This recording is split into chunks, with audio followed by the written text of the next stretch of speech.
నమస్తే, నమస్కార, vanakkam, hello and welcome to 3TV చిత్రం. నేను మీ ప్రతాప్ని.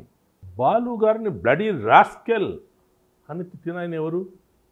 అలా తిడితే ఆయన కాళ్ళ మీద ఎందుకు పడ్డారు బాలు గారు? ఎందుకు చూద్దామా మరి? చలనచిత్ర గాయకుడిగానే కాకుండా మనిషిగా కూడా మంచి పేరు తెచ్చుకున్న వ్యక్తి దివంగత ఎస్పి బాలసుబ్రహ్మణ్యం గారు. ఆయన అందరూ చాలా మర్యాదగా పలకరిస్తారు, చాలా గౌరవంగా చూస్తారు. అలాంటి వ్యక్తిని పదుగురు ఎదుట చిత్రసీమలోని మరో ప్రముఖ వ్యక్తి ఒక బూతు పదంతో సంబోధించి బ్లడీ రాస్కెల్ అని తిట్టారట. దాన్ని స్వయంగా బాలుగారే చెప్పుకున్నారు. 1981 సంవత్సరానికి గాను 1982 ఏప్రిల్లో నేషనల్ అవార్డ్స్ అనౌన్స్ చేశారు. అందులో బెస్ట్ నేషనల్ మేల్ ప్లేబ్యాక్ సింగర్గా ఎస్పి బాలసుబ్రహ్మణ్యం గారు ప్రశస్తి దక్కించుకున్నారు. అది ఆయన హిందీలో మొట్టమొదటిసారిగా పాడిన, మొట్టమొదటి పాట తేరే మేరే బీచ్ మే. ఈ పాటకు గాను ఆయనకు నేషనల్ అవార్డు లభించింది.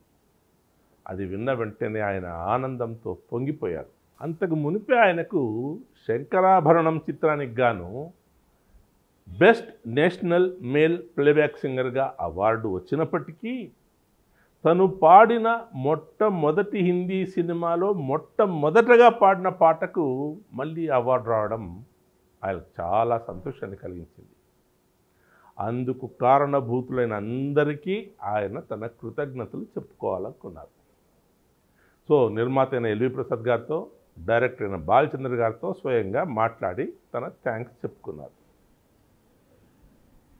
ఏక్ దుజే కే లియే చిత్ర సంగీత దర్శకులైన లక్ష్మీకాంత్ ప్యారలాల్ గారి అడ్రస్సులు తీసుకొని వాళ్లకు you only made it possible అని టెలిగ్రాములు పంపారు. కానీ ఆ పాట రాసిన లిరిసిస్ట్ ఆనంద్ బక్షి గారి అడ్రస్ ఆయనకు దొరకలేదు. అందులో ఆ రోజుల్లో సెల్ ఫోన్స్ లేవు కదా, తర్వాత ఎవరిది ల్యాండ్లైన్ కూడా ఆయనకు తెలిసినట్లేదు. అందువల్ల ఏం చేయాలో తెలియక పాపం ఊరుకుండిపోయారు.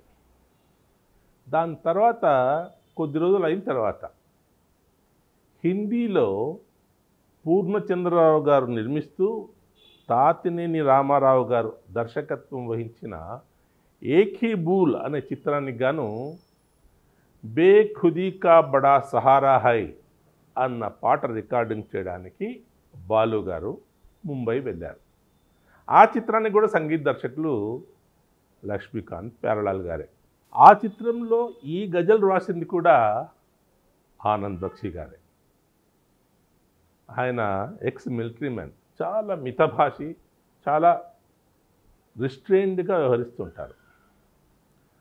ఆ పాట రికార్డింగ్ అయిన తర్వాత అవాళ సాయంకాలం ముంబైలోని సన్ అండ్ శాండ్ హోటల్లో ఓ కాక్టైల్ పార్టీ ఉండింది. ఓ 3-4 పెగ్గుల తర్వాత ఆనంద్ బక్షి గారు కంట్రోల్లో లేరు. ఆయన బాలు గారి దగ్గరికి వచ్చి ఇంగ్లీష్లో ఒక 4 లెటర్ బూత్ పదంతో సంబోధించి, యూ బ్లడీ రాస్కెల్, నువ్వేమన్నా మహమ్మద్ రఫీ అనుకున్నావా, కిషోర్ కుమార్ అనుకున్నావా? నీకు నేషనల్ అవార్డు వస్తే అందరికీ థ్యాంక్స్ చెప్తూ టెలిగ్రాములు పంపిస్తావా? ఆ పాట రాసింది ఎవరో తెలుసా? నేను అని కోపంతో ఊగిపోయారు ఆయన.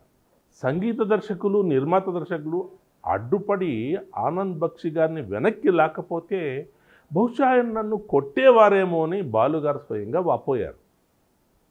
ఆయన కళ్ళల్లో గిర్రున నీళ్లు తిరిగాయి. మిగతా వారంతా ఆనంద్ బక్షి గారు చిన్నపిల్లల మనస్తత్వం కలవారు, తాగి ఏదో అదుపులో లేరు గనక అని సముదాయించబోయినప్పటికీ ఆయన పాపం భోజనం కూడా చేయకుండా తన రూమ్కి వెళ్ళిపోయారు.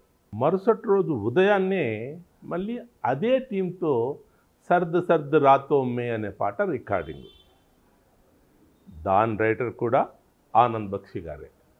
బాలు గారికి బక్షి గారిని ఎలా ఫేస్ చేయాలో అర్థం కాలేదు. కానీ ఆయన మాత్రం ఏమీ జరగనట్టు మామూలుగా వ్యవహరించారు.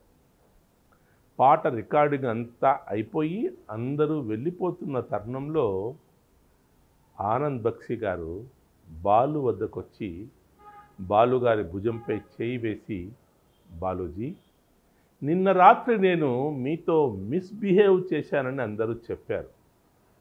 I'm very sorry, please my apologies to you అని అభ్యర్థించారట.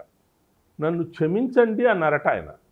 అది విన్న బాలుగారు, లేదు సార్, తప్పు నాదే, మీ అడ్రస్సు నా వద్ద లేకపోవడం వల్లే అలా జరిగింది కానీ ఉద్దేశపూర్వకంగా కాదు అని వెంటనే ఆయన కాళ్ళ మీద పడ్డారట.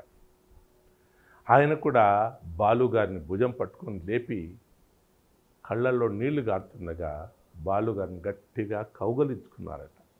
కొన్ని బలహీనమైన క్షణాలను అధిగమించి ఒకరినొకరు గౌరవించుకునే సంస్కారం ఉన్న మహనీయులు వారు, అభివందనీయులు. మా వీడియోలు మీకు నచ్చితే లైక్ చేయండి, షేర్ చేయండి, సబ్స్క్రైబ్ చేయండి, కానీ తప్పకుండా కామెంట్ చేయండి.